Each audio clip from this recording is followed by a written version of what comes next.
ఒకసారి కరీంనగర్ వెళ్దాం. పెద్ద నోట్ల రద్దు తర్వాత వచ్చిన తొలి 1వ తారీఖు కరీంనగర్ జిల్లాలోని బ్యాంకులన్నీ రద్దీతో కిటకిటలాడుతున్నాయి. ప్రభుత్వ ఉద్యోగులు పెన్షనర్లకు 10,000 రూపాయల నగదును ఏకమొత్తంగా తీసుకునే వెసులుబాటును కల్పించడంతో బ్యాంకుల్లో క్యూ పెరిగింది. ప్రస్తుతం కరీంనగర్ కలెక్టరేట్ బ్రాంచ్ లో తాజా పరిస్థితిని వెంకటేష్ అందిస్తారు.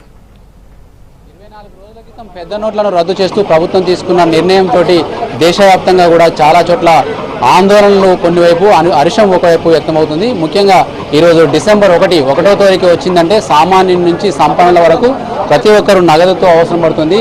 ఎందుకంటే నగదు లేనిదే ఏ పని కాదు. పాల బిల్లు నుంచి ఇంటి బిల్లు వరకు ప్రతి ఒక్కటి కూడా పైసలతో ముడిపడి ఉన్న వ్యవహారం. కొంతమందిని మనం మాట్లాడించే ప్రయత్నం చేద్దాం. సార్ చెప్పండి, ఈరోజు డిసెంబర్ 1 మీరు డబ్బుల కోసం బ్యాంక్ వచ్చినట్టున్నారు, ఎట్లా ఉంది ఇక్కడ పరిస్థితి?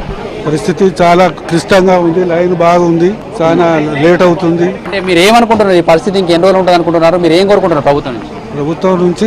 కొద్ది రోజులు అయితే దాని సర్దుబాటు అయిపోతుంది, అప్పుడు క్లియర్ అయిపోతుంది. అదేవిధంగా ఇక్కడ కొంతమంది పెన్షన్లు ఉన్నారు. సార్ చెప్పండి, మీరు పెన్షనర్స్గా మీరు బ్యాంక్ వచ్చారు, మీకు ఎట్లాంటి ఇబ్బందులు ఫేస్ చేస్తున్నారు? ప్రభుత్వం నుంచి మీరు ఇంకేం కోరుకుంటున్నారు? ప్రభుత్వం నుండి అంటే మన అకౌంట్లో ఎంతైతే డబ్బు ఉందో దాంట్లో మనకు దీంట్లో రెస్ట్రిక్షన్ లేకుండా ఇస్తే బాగుంటుందని, ఇలాంటి లైన్లో నిలబడే అవకాశం లేకుండా ఉంటుంది. కాబట్టి ప్రభుత్వం దీన్ని ఆలోచించి అకౌంట్లో ఉన్న దాని ప్రకారంగా మనం ఎక్కువ మొత్తంలో డ్రా చేసుకునే అవకాశం కల్పిస్తే బాగుంటుందని కోరుకుంటున్నాం. ఈ నిబంధనలు ఇంకా ఎన్ని రోజులు ఉంటాయనేది కూడా ప్రభుత్వం చెప్పట్లేదు. మీ దగ్గర ఉన్న క్యాష్ని ఏదైతే 500, 1000 రూపాయల నోట్లను డిసెంబర్ 30 వరకు మార్చుకునే వెసులుబాటు ఇచ్చింది. ఇప్పటికే దాదాపు మార్చుకోవడం కూడా పూర్తయిందనేది ప్రభుత్వం చెప్తున్న వాదన. కానీ ఇంకా సామాన్య ప్రజలకు మాత్రం బయట క్యూ లైన్లు కనిపిస్తున్నాయి. మీరు ఎట్లా ఫేస్ చేస్తున్నారు ఇబ్బంది? నేను పెన్షనర్ను, నాకు మూత్ర సంబంధమైనటువంటి వ్యాధి ఉన్నది. అయితే నా అకౌంట్లో మునుపటి నుంచే డబ్బు జమ అయి ఉన్నది. 24,000 తీసుకోవాలని ప్రభుత్వం నిబంధనలు ఉంటే బ్యాంకు వచ్చి స్లిప్ నింపిస్తే బ్యాంకు వాళ్ళు ఆ తీరా కౌంటర్ దగ్గరికి వచ్చినాక మీరు దీని మీద టోకెన్ తీసుకొని రమ్మని అంటున్నారు.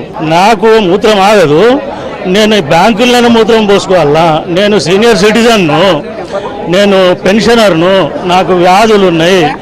అయితే మళ్ళీ అక్కడ పోయినాక ఆయన ఇక్కడికి ఎందుకు వచ్చినా, నువ్వు పో ఆడైతే పో అని ఆయన అంటున్నారు. మరి నేను ఈ డబ్బుల కొరకు ఉన్న డబ్బులు తీసుకున్నాడు ఏమో కానీ మళ్ళా దవాఖానలో చేరవలసినటువంటి పరిస్థితి ఉన్నది. మీరు చెప్పండి సార్, మీకు ఇక్కడ ఏం కోరుకుంటారు మీరు ప్రభుత్వం నుంచి? ప్రభుత్వం నుంచి అంటే ఇప్పుడు ఈ ఫెసిలిటీ బాగానే చేశారు. ఇప్పుడు రిటైర్డ్ ఎంప్లాయీస్కు ఈ క్లిష్ట పరిస్థితుల్లో 10,000 అందించడం అనేది మంచి నిర్ణయం. ఇది సెంట్రల్ యూనియన్ వాళ్ళు మరియు సీఎం చొరవతోటి RBI తోటి మాట్లాడి చేశారు, సౌలత ఉంది. కాకపోతే పెన్షనర్స్ చాలా బాగుంటారు కాబట్టి పెన్షనర్స్కు ప్రత్యేకంగా 2 కౌంటర్లు సపరేట్ పెడితే బాగుండేదని అనుకుంటున్నాను. చెప్పండి, ఇప్పుడు ఉద్యోగ సంఘాలుగా మీరు ప్రభుత్వము ఈరోజు 10,000 డ్రా చేసుకునే వెసులుబాటు ఇచ్చింది, దీని మీద మీ స్పందన ఏంటి? 10,000 రూపాయలు ఇప్పుడు 30 రోజులుగా మేము పని దినాలు గడుపుతున్నాము. ఆ రోజు లోపల మాకు పైసలు డ్రా చేసుకునే అవకాశం లేదు. ఈరోజు 10,000 రూపాయలను డ్రా చేసుకునే అవకాశము కల్పించింది.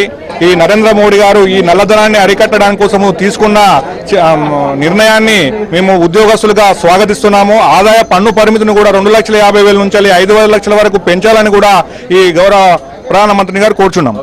అదేవిధంగా బ్యాంక్ మేనేజర్ గారు మనతో పడినారు. సార్ చెప్పండి, మనకి ఇక్కడ స్టేట్ బ్యాంకులో చూస్తే ఈరోజు డిసెంబర్ 1 రద్దీ చూస్తే చాలా పెద్ద ఎత్తున ఉంది. ఈ రద్దీకి తగ్గట్టుగా మీరు ఎట్లాంటి జాగ్రత్తలు తీసుకున్నారు? ఇక్కడ పరిస్థితి ఎలా ఉంది సార్? రద్దీకి తగ్గట్టుగా మా సిబ్బంది కూడా చాలా కష్టపడి పొద్దున 8ంటికే వచ్చాము. వచ్చి 10:30 కల్లా పెన్షన్స్ అన్ని జమ చేయడం జరిగింది. 10:30 నుంచి క్యూస్ స్టార్ట్ అయ్యే సపరేట్గా 5 కౌంటర్స్ పెట్టాం మేము మా బ్రాంచ్ తరఫున. ప్రజలందరూ కూడా చాలా స్వరూప వాతావరణంలో అందరూ వాళ్ళ లైన్లో వెళ్ళి ప్రశాంతంగా 10,000 రూపాయలు గవర్నమెంట్ చెప్పినట్టుగా వాళ్ళు 10,000 తీసుకుంటున్నారు. నోట్లు కూడా మేము చిన్న నోట్లు కాయిన్స్తో సహా ప్రతిదీ ఇస్తున్నాం వాళ్ళకి. అవన్నీ కూడా వాళ్ళు మార్కెట్లో కూడా ఆ విధంగానే వాడుకుంటే బాగుంటుంది, ఇంట్లో దాచుకోకుండా అనేది మాత్రమే విజ్ఞప్తి. ప్రజల స్పందన అయితే చాలా బాగుందండి. ఎవరు కూడా ఏమాత్రం గొడవలు చేయడం లేదు. మా బ్రాంచ్ దాకా వస్తే రోజు ఇంచుమించు ఇలాగే ఉంటుంది రష్. సుమారు 5 గంటల దాకా ఇలా ఉంటుంది. 500 రూపాయల నోట్లు కొన్ని రావడం జరిగింది నిన్ననే కొంతవరకు. కొన్ని బ్యాంకులకు మాత్రమే అందాయి అవి, కానీ సఫిషియెంట్గా లేవు. అవి మళ్ళీ ఈ 2 రోజుల్లో ఇంకా వస్తాయంటున్నారు. అది చూడాలి. వచ్చినా మళ్ళీ ATMస్కి వాటికి సరిపోయేంతగా ఒక 2 రోజులు ఉండొచ్చు ఈ సమస్య.